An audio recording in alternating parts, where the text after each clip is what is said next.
Hello students welcome to my SM studio YouTube channel. आज मैं class 6 অসমীয়া যিখন কিতাপ আছিল তোমালোকৰ নতুন কিতাপ উন্মেষ ইয়াৰ দ্বিতীয় চেপ্টাৰ তোমালোকৰ আছিল সোহা আৰু সিংহ। এই চেপ্টাৰখন আজি মই সম্পূৰ্ণ আলোচনা কৰি দিম, গোটেই কোশ্চেন পেপাৰ সলিউশন কৰি দিম আৰু ইয়াৰ ভিতৰত থকা কোশ্চেন পেপাৰ মই সলিউশন কৰি দিম।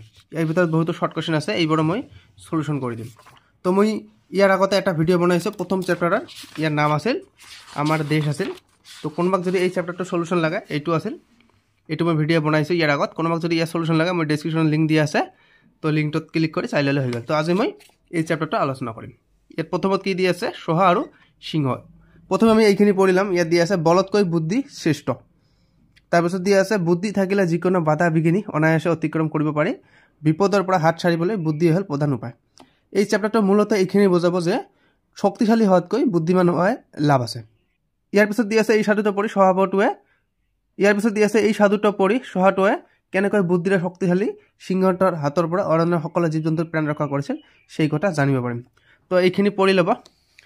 মই এইখিনি দুবাৰ তিনিবাৰ পঢ়িছোঁ শৰ্ট কোৱেশ্যন বাহিৰ কৰিবলৈ। আপোনালোকে পঢ়ি ল'ব, পঢ়ি ল'লেহে বুজি পাব যে আচলতে মেইন থিয়ৰী সাৰাংশ কি আছিল। গতিকে এইখিনি পঢ়াটো মোষ্ট ইম্পৰ্টেণ্ট, জৰুৰী হয়। এইখিনি পঢ়ি ল'ব, এইখিনি ভালদৰে পঢ়ি ল'ব। ইয়াতে এটা কোৱেশ্যন আছে, মই কৈ দিছোঁ। ইয়াত দিয়া আছে এখন অৰণ্যত মন্দমতী নামেৰে এটা সিংহ আছিল। ইয়াত এটা কোৱেশ্যন হ'ব পাৰে যে সিংহটোৰ নাম কি আছিল। এই চেপ্টাৰটোত ইয়াত দিয়া হ'ব মন্দমতী। এইটো হৈছে ইয়াৰ পৰা এইটো কোৱেশ্যন হ'ব পাৰে। অ'কে, তাৰপিছত আৰু এটা কোৱেশ্যন ইয়াত আছে, ইয়াত দিয়া আছে সোহাটোৰ কথাখিনি শুনাৰ লগে লগে মন্দমতীয়ে কেশৰ ফুলাই গলগলীয়া মাতেৰে ক'লে কি তাৰ ইমান সাহস বা তাৰ ইমান সাহ, এতিয়াই মোক তাৰ ওচৰলৈ লৈ বল, আজি মোৰ হাতৰ পৰা সি কোনোমতেই নিস্তাৰ পাব নোৱাৰে। ইয়াত অন্য এটা কোৱেশ্যন হ'ব পাৰে যে স্বভাৱটোৰ কথা শুনি সিংহই কি কৰিলে বা কি কাৰ্যকলাপ কৰিছিল। এইটো ইয়াত উত্তৰ হ'ব যে স্বভাৱৰ কথাখিনি শুনাৰ লগে লগে মন্দমতীয়ে বা সিংহই কেশৰ ফুলাই গলগলীয়া মাতেৰে ক'লে, এইখিনি লিখি দিলে হৈ গ'ল। ইয়াত 2 মাৰ্ক পাই যাব ইয়াতে। গতিকে মই ইয়াতে পাৰ্ট ভিত্তিক কোৱেশ্যনবোৰ আলোচনা কৰিম। পাৰ্ট ভিত্তিক কোৱেশ্যন ইয়াত দি আছে জানি থোৱা অহাখিনি পঢ়িলাম। ইয়াত মোষ্ট ইম্পৰ্টেণ্ট ইয়াত কোৱেশ্যন হ'ব পাৰে দুটা। এটা জানি থোৱা অহা কি কৈছে দি আছে পঞ্চতন্ত্ৰৰ সাধুবৰ ৰচক কোন। ইয়াত দিয়া হ'ব সংস্কৃত পণ্ডিত। কোন পণ্ডিত? সংস্কৃত ভাষাৰ পণ্ডিত বিষ্ণু শৰ্মা। তাৰপিছত দি আছে পঞ্চতন্ত্ৰ গ্ৰন্থখনে 5টা অধ্যয়নত 5টা বিষয় সামৰি লৈছে। ইয়াত কোৱেশ্যনতে বুজা যায় যে পঞ্চতন্ত্ৰ যিহেতু কৈছে গতিকে 5টা বিষয় হ'ব। পঞ্চ মানে 5, গতিকে 5টা বিষয় সামৰি লৈছে। এই অধ্যয়নসমূহক তন্ত্ৰ বুলি জনা যায়। তাৰপিছত দি আছে এই তন্ত্ৰ কেইখন হ'ল, তন্ত্ৰ 5টা দি আছে। মিত্ৰভেদ দি আছে, তাৰপিছত মিত্ৰ সংঘ প্ৰাপ্তি দি আছে, তাৰপিছত দি আছে কাকলুকীয়া, তাৰপিছত দি আছে লব্ধ প্ৰণাশ, তাৰপিছত দি আছে আৰু এটা অপৰীক্ষিত কাৰিকা। এই 5টা দি আছে। তাৰপিছত দি আছে পঞ্চতন্ত্ৰ গ্ৰন্থখন মূলত সকলো বয়সৰ পাঠকক ব্যৱহাৰিক জ্ঞান দিবলৈ ৰচনা কৰা এখন নীতিশাস্ত্ৰ। ইয়াত এটা কোৱেশ্যন দিব পাৰে যে পঞ্চতন্ত্ৰ গ্ৰন্থখন মূলত কি। ইয়াৰ উত্তৰ হৈছে সকলো বয়সৰ পাঠকক ব্যৱহাৰিক জ্ঞান দিবলৈ ৰচনা কৰা এখন নীতিশাস্ত্ৰ। এইটো কোৱেশ্যন হ'ব পাৰে। তাৰপিছত দি আছে ইয়াৰ অধিকাংশ চৰিত্ৰই পশু পক্ষী। এইটো লেঠু এটা লগাই দিছে। এইটো কোৱেশ্যন ইয়াৰ পৰা দিব পাৰে যে ইয়াৰ চৰিত্ৰ কি। ইয়াৰ অধিকাংশ চৰিত্ৰ হৈছে পশু পক্ষী। অ'কে, এতিয়া আমি পাঠভিত্তিক কোৱেশ্যনকেইটা আলোচনা কৰিম। পাঠভিত্তিক কোৱেশ্যন কি দি আছে প্ৰথমে আমি দেখিম। নাম্বাৰ 1 কোৱেশ্যন দি আছে তলত দিয়া প্ৰশ্নসমূহৰ শুদ্ধ উত্তৰটো বাছি উলিয়াই সঠিক বৃত্তটো পূৰ কৰা। ইয়াত কোৱেশ্যন দি আছে, 4টা অপশ্যন দি আছে। আমি শুদ্ধটো বাহিৰ কৰিম আৰু ইয়াত টিক মাৰ্ক দিম বা ইয়াত আমি গ'লটো সম্পূৰ্ণ কৰি দিম। ইয়াত প্ৰথম কোৱেশ্যন কি দি আছে জীৱ জন্তুবোৰে অৰণ্যৰ পৰা সিহঁতে নোহোৱা হৈ যাব বুলি কি ভয় কৰিছিল। ইয়াত অপশ্যন নম্বৰ ক দি আছে অৰণ্যখনত মন্দমতী নামৰ সিংহটো থকাৰ বাবে। তাৰপিছত দি আছে অপশ্যন নম্বৰ খ মন্দমতীয়ে যধে মধে জন্তুবোৰক বধ কৰিব। এইটো হৈছে শুদ্ধ উত্তৰ। এইটো হৈছে অপশ্যন নম্বৰ খ হৈছে ইয়াৰ শুদ্ধ উত্তৰ। গতিকে আমি অপশ্যন নম্বৰ খৰ বৃত্তটো আমি পূৰ কৰি দিম। এইটো হৈছে আমাৰ শুদ্ধ উত্তৰ, এইটো পূৰ কৰি ল'ব বাছ। তাৰপিছত 2 নম্বৰ কোৱেশ্যন দি আছে মন্দমতীয়ে কুৱাটাৰ ভিতৰলৈ কিয় জাপ দিছিল। Most important question. Option number ক দি আছে কুৱাটা ফটফটীয়া পানীৰে ভৰি থকাৰ বাবে। এইটো নহয়, ভৰি আছিল যদিও কিন্তু এইটো নহয় ইয়াৰ উত্তৰ। খ নম্বৰ দি আছে কুৱাটাৰ ভিতৰত আন 4টা চহা থকা বুলি ভবাৰ বাবে। কুৱাটাৰ ভিতৰত 4টা চহা না আছিল, এইটো চহাবহুৱে কৈছিল কিন্তু না আছিল, এইটো নহ'ব। গতিকে অপশ্যন নম্বৰ গ কি দিছে ভকত মন্দমতীয়ে পেটে কাও কাও কৰাৰ বাবে। এইটো হৈছিল কিন্তু ইয়াৰ উত্তৰ এইটো নহ'ব। ইয়াৰ উত্তৰ অপশ্যন নম্বৰ ঘ হ'ব। এইটো কি কৈছিল কুৱাটাৰ ভিতৰত অন্য এটা সিংহ থকা বুলি ভবাৰ বাবে। গতিকে অপশ্যন নম্বৰ ঘ হৈছে শুদ্ধ উত্তৰ আৰু আমি ইয়াত টিক মাৰ্ক দিম। তাৰপিছত 2 নম্বৰ কোৱেশ্যন দি আছে। 2 নম্বৰ কোৱেশ্যন পঢ়িম আমি এতিয়া। তুমি ওপৰৰ উত্তৰ কেইটা কিয় শুদ্ধ বুলি বাছি ল'লা। অ'কে, তাৰপিছত দি আছে সভাপাতিৰ লগত আলোচনা কৰা। Most important question. ইয়াত এটা উত্তৰ দিব পাৰিবা তোমালোকে যে মই পাঠটো সম্পূৰ্ণকৈ পঢ়িছোঁ আৰু পঢ়ি জনাৰ বাবে মই উত্তৰকেইটা শুদ্ধকৈ বাছি লৈছোঁ। এইটো দিলে হ'ল, তথাপি মই আনচাৰ দি দিছোঁ, এইটো আনচাৰ লিখিলে হৈ গ'ল। তো 2 নম্বৰ কোৱেশ্যনটো আমাৰ কি আছিল তুমি ওপৰৰ উত্তৰ কেইটা কিয় শুদ্ধ বুলি বাছি ল'লা, সভাপাতিৰ লগত আলোচনা কৰি কোৱা। ইয়াৰ উত্তৰ মই দিছোঁ কাৰণ শহা আৰু সিংহ পাঠটি ভালকৈ পঢ়ি মই বুজি পাইছোঁ আৰু বেছি উপযুক্ত উত্তৰটো বাছনি কৰিছোঁ। এইটো ইয়াৰ কাৰণ। ইয়াত আৰু অন্য লিখিব নালাগে, এইখিনি লিখিলে 1 মাৰ্ক বা 2 মাৰ্ক পাই যাবা। তাৰপিছত 3 নম্বৰ কুৱেশ্যন দি আছে শহা আৰু সিংহৰ সাধুটো কোৱা। এই চেপ্টাৰটো পঢ়িলে, এই পাঠটো পঢ়িলে পাই যাবা শহা আৰু সিংহৰ সাধুটো কেনেকৈ কি হৈছিল, এই সাধুটো গল্পটো কি আছিল পাই যাবা। গতিকে আমি ইয়াৰ পিছত কুৱেশ্যনবোৰ দেখিম। ইয়াতে কি দি আছে 4 নম্বৰ কুৱেশ্যন। 4 নম্বৰ কুৱেশ্যনলৈ আহিছোঁ এতিয়া। তলত দিয়া শব্দবোৰৰ অৰ্থ আষ্টানি মিলাও আহা। ইয়াত প্ৰথমটো দি আছে ক্ষুধা দি আছে। ক্ষুধা মানে সকলোৱে জানে যে ভোক, এইটো হ'ব আমাৰ এইটো, ভালদৰে চাই লোৱা। তাৰপিছত দি আছে নিবাৰণ। নিবাৰণ মানে আমাৰ হ'ব ৰক্ষা, এইটো হ'ব ৰক্ষা বা উদ্ধাৰ। তাৰপিছত দি আছে প্ৰতিবিম্ব। প্ৰতিবিম্ব সকলোৱে জানে চাহ হ'ব, ইয়াত চাহ আছে।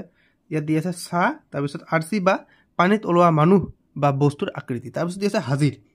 হাজিৰ কি হ'ব? হাজিৰ হ'ব উপস্থিত থকা, হাজিৰ হোৱা।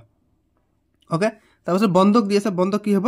এইটো হ'ব আমাৰ বন্ধক, এইটো অন্যৰ ওচৰত কোনো বস্তু থৈ ধাৰ লোৱা কাৰ্য হৈছে, এইটো হৈছে আমাৰ বন্ধক। ইয়াৰ পিছত কেশৰ দি আছে। কেশৰ হৈছে আমাৰ এইটো সিংহৰ ডিঙিৰ দীঘল নোম, এইটো হৈছে কেশৰ। তাৰপিছত দি আছে নিষ্ঠাৰ। নিষ্ঠাৰ মানে হৈছে একেবাৰে ওপৰতটো কি দি আছে? বাধাকৰণ আৰু গুচোৱা কাৰ্য। গতিকে এইটো হৈ গ'লে আমাৰ, এইটো ভালদৰে চাই ল'ব, এইটো আহিব পাৰে। ইয়াত 5 মাৰ্কছ থাকিব। তাৰপিছত 5 নম্বৰ কুৱেশ্যন কি দি আছে? তলত দিয়া প্ৰশ্নকেইটাৰ উত্তৰ কোৱা আৰু লিখা। ইয়াত কুৱেশ্যন নম্বৰ ক দি আছে অৰণ্যৰ জীৱ জন্তুবোৰে কোনে যধে মধে বধ কৰিছিল? কোনে কৰিছিল? সিংহ। সিংহৰ নাম কি দি আছে ইয়াত?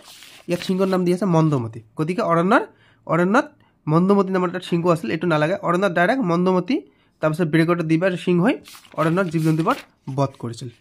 ঠিক আছে, অৰণ্যৰ জীৱ জন্তুবোৰ কোনে বধ কৰিছিল? সিংহই, আৰু ব্ৰেকত দি দিবা মন্দমতি। অ'কে, তাৰপিছত কুৱেশ্যন নম্বৰ খ দি আছে শহাপহুটোৱে মন্দমতিৰ ওচৰলৈ মুঠ 5টা শহা অহা বুলি কৈছিল। দৰাচলতে কেইটা শহা আহিছিল এইটো সকলোৱে জানে। এই সাৰাংশখিনি পঢ়িলে পাই যাবা।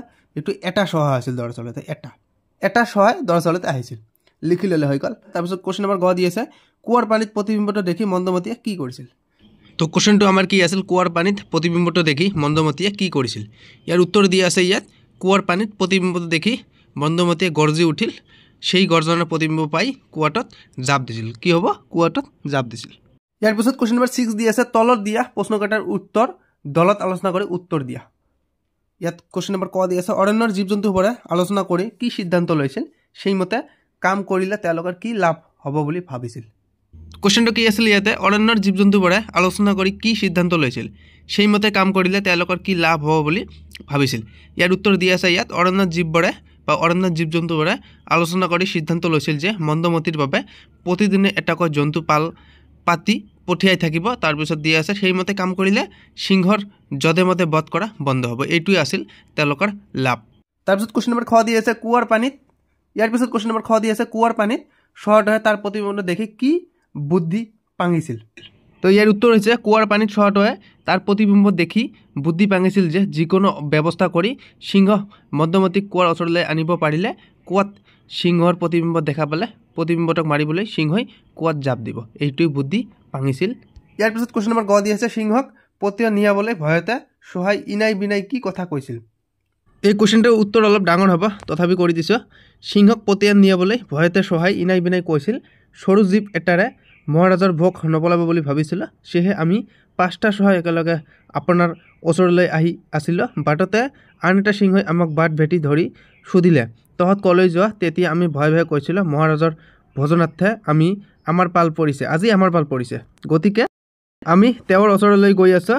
তেতিয়া তেওঁ সিংহটোৱে গৰ্জন তৰ্জন কৰি কৈছিল এই বনৰ ময়েই ৰজা, তহঁতৰ অন্য ৰজা আকৌ ক'ৰ পৰা ওলাল? এতিয়াই তাক মোৰ ওচৰলৈ মাতি আন, মই তাৰ লগত যুঁজি চাম। ইয়াৰ পিছত দি আছে যদি সি মোতকৈ বলি হয় বা শক্তিশালী হয় তেতিয়া সিয়েই তহঁতৰ ৰজা হ'ব। তেতিয়া আমি আমাৰ ৰজাক মাতি আনগৈ বুলি ক'বাত সিংহটোৱে খঙেৰে কৈছিল সেই কথা হ'ব নোৱাৰে। তহঁতে চল কৰি মোৰ পৰা চাৰি যাব নোৱাৰা। তহঁতৰ 5টাৰ 4টা মোৰ ওচৰত বন্ধকত থাক। এটাই গৈ তাক মোৰ ওচৰত হাজিৰ কৰাহি। গতিকে মহাৰাজ এতিয়া আপুনি ইয়াৰ এটা বিহিত ব্যৱস্থা লওক। এইখিনি কথাকে কৈছিল। ইয়াৰ পিছত কুৱেশ্যন নম্বৰ ঘ দি আছে কুঁৱাটোৰ ভিতৰত সঁচাকৈয়ে আন এটা সিংহ লুকাই আছিল নে না আছিল? যদি না আছিল মন্দমতিয়ে কিয় কুঁৱাটোত জাপ মাৰিছিল? ইয়াৰ উত্তৰ ভালদৰে পাই যাবা। তো ইয়াৰ উত্তৰ হৈছে কুঁৱাটোৰ ভিতৰত সঁচাকৈয়ে আন এটা সিংহ লুকাই না আছিল। মন্দমতি কুঁৱাটোত জাপ দিছিল কাৰণ কুঁৱাত মন্দমতিয়ে জুমি চোৱাত কুঁৱাত তাৰ প্ৰতিবিম্ব দেখা পাই মন্দমতি গৰ্জি উঠিছিল। মন্দমতি সেই গৰ্জন কুঁৱাৰ ভিতৰৰ পৰা ধবনি ওলাই আহিছিল। লগে লগে মন্দমতিয়ে কুঁৱাৰ ভিতৰত থকা সিংহটোক ধৰ বুলি কুঁৱাত জাপ মাৰি দিছিল। ইয়াৰ পিছত কুৱেশ্যন নম্বৰ 7ত কি দি আছে কোনে কাক আৰু কিয় কৈছিল মোস্ট ইম্পৰ্টেণ্ট হয় এইটো ক নম্বৰ কোৱেশ্চন দি আছে এনে কৰিলে আপুনি চিকাৰ ধৰিবলৈ একো কষ্ট কৰিব নালাগে আৰু অনায়াসে খাইবই থাকিব পাৰিব তোমালোকক মই বাৰ বাৰ কৈছো তোমালোকে যদি সাৰাংশ পঢ়া নাই এতিয়া সাৰাংশখিনি পঢ়ি লবা তাৰ পিছতে মোৰ ভিডিওটো দেখিবা কাৰণ সাৰাংশ পঢ়িলে গোটেই কোৱেশ্চন ভালদৰে বুজি পাবা মই ইয়াৰ উত্তৰ দি দিছো 7 নম্বৰ কোৱেশ্চনটো কি কৈছে আমি আকৌ পঢ়িম কোনে কাক আৰু কিয় কৈছিল লিখা ক নম্বৰ কোৱেশ্চন কি দি আছে এনে কৰিলে আপুনি চিকাৰ ধৰিবলৈ একো কষ্ট কৰিব নালাগে আৰু অনায়াসে খাইবই থাকিব পাৰিব ইয়াৰ উত্তৰ হৈছে কথাসাৰ জীৱ-জন্তুবোৰে সিংহ মন্দমতিক কৈছিল যাতে যতে মতে সিংহ মন্দমতিয়ে জীৱ-জন্তুবোৰক বধ নকৰে বা বধ কৰিব নোৱাৰে এইটো হৈছে ইয়াৰ উত্তৰ কোৱেশ্চন নম্বৰ খ দি আছে কি তাৰ ইমান শাহ এতিয়াই মোক তাৰ ওচৰলৈ লৈ বল আজি মোৰ হাতৰ পৰা সি কোনোমতে নিস্তাৰ পাব নোৱাৰে এই কোৱেশ্চনটো আমি আকৌ এবাৰ পঢ়িম কোৱেশ্চনটো কি দিছে কি তাৰ ইমান শাহ এতিয়াই মোক তাৰ ওচৰলৈ লৈ বল আজি মোৰ হাতৰ পৰা সি কোনোমতে নিস্তাৰ নাপাব ইয়াৰ উত্তৰ ইয়াত দিয়া আছে কথাসাৰ সিংহ মন্দমতিয়ে সোহাটক কৈছিল কাৰণ সোহাটে কৈছিল বাটত আন এটা সিংহ নিজক ৰজা বুলি কৈছে আৰু আমাৰ চাৰিজন সোহাক বন্ধক ৰাখিছে এইটো হৈছে ইয়াৰ উত্তৰ তো আমাৰ 7 নম্বৰ কোৱেশ্চন পৰা হৈ গল এতিয়া আমি ইয়াৰ পিছত কোৱেশ্চন কি আছে দেখিম 8 নম্বৰ কোৱেশ্চনত কি দিয়া আছে 8 নম্বৰে দিয়া আছে বিপৰীত অৰ্থ বুজোৱা শব্দবোৰ পাঠৰ পৰা বিচাৰি উলিয়াই লিখা ইয়াত দিয়া আছে কি নিৰ্বলি কি হ'ব বলি হ'ব মই লিখি দিছো ইয়াত তাৰপিছত আছে সুখ তো সকলে জানে দুখ হ'ব ওকে তাৰপিছত দিয়া আছে স্থিৰ অস্থিৰ হ'ব যেহেতু বিপৰীত শব্দ কৈছে স্থিৰ অস্থিৰ তাৰপিছত দিয়া আছে দূৰ অচৰ হ'ব বা পাছ বাংলাত পাছ কয় অসমীয়াত অচৰ হ'ব অচৰ তাৰপিছত হ'ব আমাৰ ইয়াত বজ্জন দি আছে বজ্জনৰ বিপৰীত কি হ'ব গ্ৰহণ হ'ব বজ্জন কৰা কোনোটা বস্তু আৰু গ্ৰহণ কৰা তাৰপিছত প্ৰজা দি আছে প্ৰজা হ'ব ৰজা তাৰপিছত দি আছে অসন্মত আৰু চঞ্চল কি হ'ব অচঞ্চল অসন্মত চঞ্চল অচঞ্চল অসন্মত লিখি দিছো সন্মত আৰু চঞ্চল হ'ব অচঞ্চল ইয়াৰ পিছত 9 নম্বৰ কোৱেশ্চন দিছে বাক্য ৰচনা কৰা ৰাজত্ব দি আছে গতিকে অৰণ্যত সিংহই ৰাজত্ব কৰে এইটো মই ইয়াত লিখি দিছো অৰণ্যত সিংহই ৰাজত্ব কৰে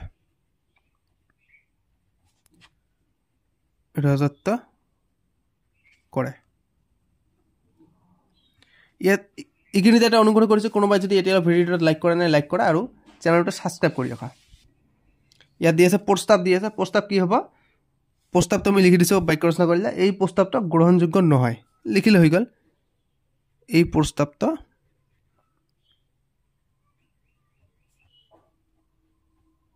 গ্ৰহণযোগ্য নহয় বা সাদৰে গ্ৰহণ কৰিলে দিলে হল মই দিছো গ্ৰহণযোগ্য নহয় তাৰপিছত দি আছে প্ৰতিবিম্ব মই লিখি দিছো পানীত মানুহৰ প্ৰতিবিম্ব দেখা যায় বা পানীত গছৰ প্ৰতিবিম্ব দেখা যায় লিখি দিছো মই পানীত মানুহৰ বা জীৱ-জন্তুৰ প্ৰতিবিম্ব দেখা যায় মই মানুহৰ দিছো মানুহৰ প্ৰতিবিম্ব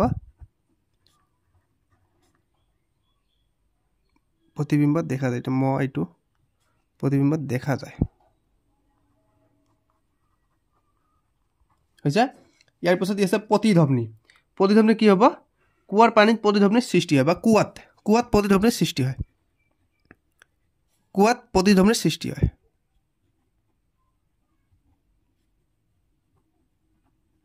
প্ৰতিধ্বনিৰ সৃষ্টি হয়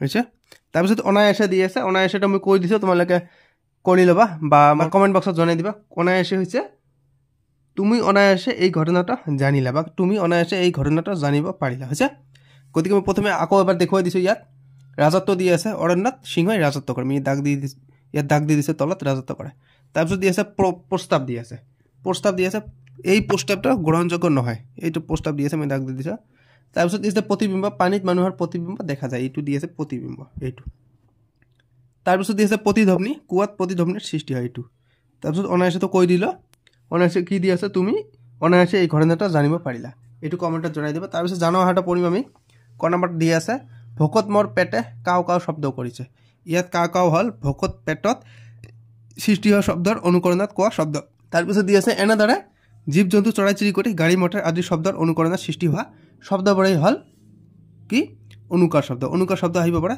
তোমালোকক অনুকাৰ শব্দ দিব পাৰে এইটো পঢ়ি ল'বা যেনে উদাহৰণ দি আছে কাউৰীৰ কা কা কুকুৰৰ ভৌ ভৌ মেঘৰ গিৰগিৰি ঘড়ীৰ টিক টিক আদি এইটো দি আছে অনুকাৰ শব্দ হৈছে এইটো উদাহৰণ হ'লে এইবিলাক লিখিলে হৈ গ'ল তাৰপিছত দি আছে এইবাৰ তোমালোকে তলৰ বাক্যটোলৈ মন কৰাচোন খ নম্বৰ দি আছে সভাপতিয়ে ভয়তে ইনাই বিনাই ক'লে সৰু জীৱ এটাৰে মহাৰাজাৰ ভোগ নপলাব বুলি ভাবিছিল ইয়াত দি আছে ইয়াত ইনাই বিনাই শব্দটোৰ মূল অৰ্থপূৰ্ণ শব্দটো হৈছে বিনাই ইনাই শব্দটোৰ নিজা কোনো অৰ্থ নাই ই অৰ্থহীন শব্দ দিয়া আছে তাৰপিছত বিনাই শব্দটোৰ ধ্বনিৰ অনুকৰণতহে ইনাই শব্দটোৰ সৃষ্টি হৈছে এই অৰ্থহীন শব্দটো বা এই অৰ্থহীন শব্দবোৰ মূল শব্দৰ আগত আৰু পাছত বহিব পাৰে মূল শব্দৰ অৰ্থৰ জোৰ বঢ়াবলৈ তাৰ লগত কেতিয়াবা শব্দৰ হৈ অৰ্থহীন শব্দ ব্যৱহাৰ হয় তাৰপিছত দি আছে এইবোৰে অনুৰূপ শব্দ কাক বোলে ইয়াত আহিব পাৰে আৰু উদাহৰণ দি আছে যেনে ঘৰ চৰ মাছ টাছ ইনাই বিনাই ইয়াত কিন্তু ইনাই বিনাই দি আছে বিনাইটো হৈছে ইম্পৰ্টেণ্ট মাছ টাছ দি আছে মাছটো হৈছে ইম্পৰ্টেণ্ট ঘৰ চৰ দি আছে ঘৰটো হৈছে আমাৰ ইম্পৰ্টেণ্ট এইটো হৈছে আমাৰ কি অনুৰূপ শব্দ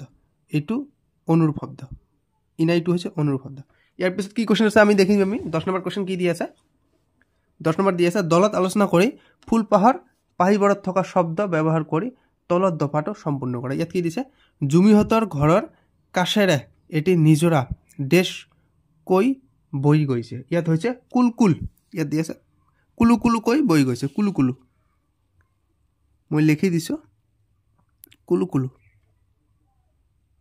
তাৰপিছত দি আছে ফুলখনত ফুলবোৰ দেশ কৈ ফুলি আছে ইয়াত কি হ'ব জকমক কৈ ইয়াত জকমক দি আছে চাই লোৱা ইয়াতে জকমক দি আছে প্ৰথমটো আমাৰ কুলকুল ইয়াত দি আছে ইয়াত হ'ব আমাৰ জকমক মই লিখি দিছো জকমক হৈ গ'ল জকমক কৈ ফুলি আছে তাৰপিছত দি আছে ফুলবোৰত ভমৰাই দেশ কৈ উৰি ফুৰিছে কি হ'ব ফুলবোৰত ভমৰাই গুণগুণ কৰিব ইয়াত গুণগুণ দি আছে গুণগুণ কৈ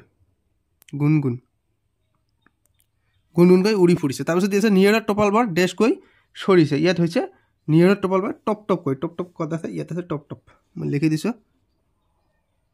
টপ টপ কৈ হৈছে এইটো টপ টপ কৈ সৰিছে আৰু দেশ দি আছে দেশ কৈ বতা বলিছে ইয়াত কি হ'ব বতা কেনেকৈ বয় ৰিপ ৰিপ ক'ত আছে ইয়াত আছে এই যে ৰিপ ৰিপ বতাই ৰিপ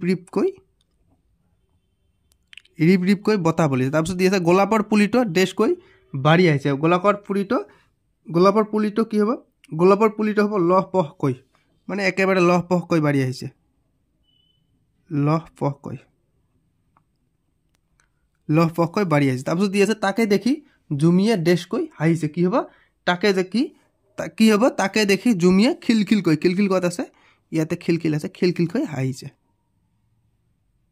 খিলখিল কৈ তো এইখিনি আমাৰ হৈ গ'ল এইখিনি ইম্পৰ্টেণ্ট আছে তাৰপিছত আমি 11 নম্বৰ কোৱেশ্চন দেখিম কি দি আছে 11 নম্বৰ কোৱেশ্চন দুজনীয়া দলত বিভক্ত হৈ উদাহৰণ চাই অন্তমিল থকা আন শব্দবোৰ গঠন কৰা ইয়াত দি আছে গলগলিয়ে দি আছে সলসলে দি আছে চলচলিয়ে দি আছে আৰু মলমলিয়ে দি আছে ইয়াতে টিকটিকিয়ে দি আছে মই দিছো চিকচিকিয়া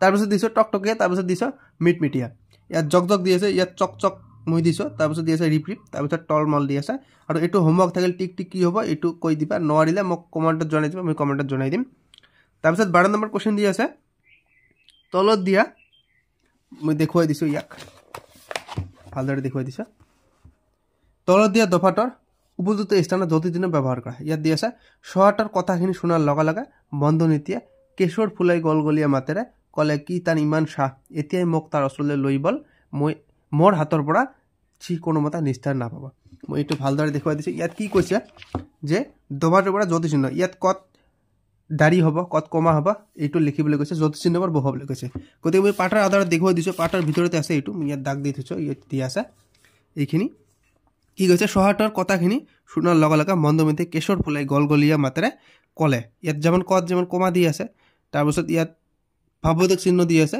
তাৰপিছত ইয়াত আকৌ ভাৱবোধক চিহ্ন আছে তাৰপিছত কি দিছে তাৰ ইমান শাহ এতিয়াই মোক তাৰ ওচৰলৈ লৈ বল ইয়াত দাড়ি দি আছে মোৰ হাতৰ পৰা সি কোনোমতে নিস্তাৰ নাপাবা একেই কথা ইয়াত দি আছে মই আকৌ এবাৰ দেখুৱাই দিছো ইয়াতে দি আছে যে সহাটাৰ কথাখিনি শুনাৰ লগে লগে মন্দমতি কি ইয়াত নিস্তাৰ পাব লাষ্টত দি আছে মই এইটো দেখুৱাই দিছো ইয়াত দি আছে সহাবৰ্তৰ কথাখিনি শুনাৰ লগে লগে ইয়াত দি আছে নিস্তাৰ পাব এইখিনি মাজত যিমানটা দাড়ি কমা ভাৱবোধক চিহ্ন আছে লগাই ল'লে হৈ গ'ল এইটো লগাই ল'লে দাড়ি কমাব লগাই ল'লে ইয়াৰ এনসাৰ হৈ গ'ল তো ইয়াৰ পিছত আমি দেখিম 12 নম্বৰ কোৱেশ্চন আমাৰ হৈ গ'ল ইয়াত 12 নম্বৰ ইয়াৰ পিছত কি আছে আমি দেখিম ইয়াৰ পিছত 13 নম্বৰ কোৱেশ্চন দিয়া আছে 13 নম্বৰ কোৱেশ্চন দি আছে তোমালোকৰ পাঠ্যত জীৱ জন্তু লাহে ধীৰে আদি জুৰীয়া শব্দবোৰ পাইছা এনেধৰণৰ শব্দ আমি দৈনন্দিন জীৱনত প্ৰায় ব্যৱহাৰ কৰা দলত ভাগ হৈ তালিকাখনত দিয়া ধৰণৰ বিভিন্ন জুৰীয়া শব্দ লিখা ইয়াত যেনেকুৱা দি আছে জলপান যধে মধে জীৱন মৰণ তাৰপিছত বাতৰি বা বাতৰি লাহে ধীৰে গৰ্জন তৰ্জন দি আছে বা তৰ্জন গৰ্জন দি আছে মই ইয়াত দিছোঁ খা খবৰ তাৰপিছত দি আছে চৰাই চিৰিকটি দিছে তাৰপিছত জান জুৰি দিছে তাৰপিছত ইয়াত নদ নদী দি আছে গছ গছনি দি আছে জীৱ জন্তু কোনোবাই হয়তো ভাবিছে আৰু মই দিব পাৰিলে হয় ইয়াতে এটা দিব পাৰিলে হয় ইয়াতে এটা দুটা দিলে হৈ গ'ল দুটা আৰু ইয়াৰ পৰা দুটা চাৰিটা ইয়াত দুটা আছে এক্সামতো এনেকৈ নিদিব গতিকে ইয়াত দুটা মই দুটা দিছোঁ চাৰিটা দিলে ইয়াৰ পৰা কমন পৰি যাব গতিকে আজি ভিডিঅ' এইখিনি জ্ঞান সম্প্ৰসাৰণ যদি লাগে কমেণ্টত জনাবা মই দি দিম PDF পঠাই দিম গতিকে আজিৰ ভিডিঅ' এইখিনিয়ে যদি ভিডিঅ'টো ভাল লাগে তেনেহ'লে লাইক কৰিব আৰু চেনেলটো ছাবস্ক্ৰাইব কৰিবলৈ নাপাহৰিব কিয়নো মই এই চেনেলটো তোমালোকৰ ক্লাছ 6ৰ অকল অসমীয়া নহয় সকলো চেপ্টাৰখিনি সলিউশ্যন কৰি দিম ইংলিছ মেথ সকলোখিনি কৰাই দিম